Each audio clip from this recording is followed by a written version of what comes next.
well for a start. It was only supposed to be replacing a door here, but we've ended up doing quite a bit of work around here now, and they've been great clients to do work for.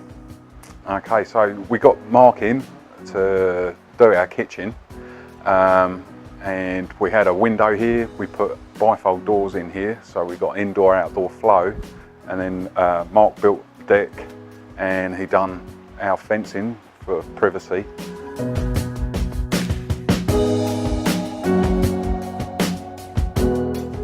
Yeah, for any of our house is ongoing renos, so for any building projects, Mark's our first port of call, and yeah, I couldn't recommend it highly enough.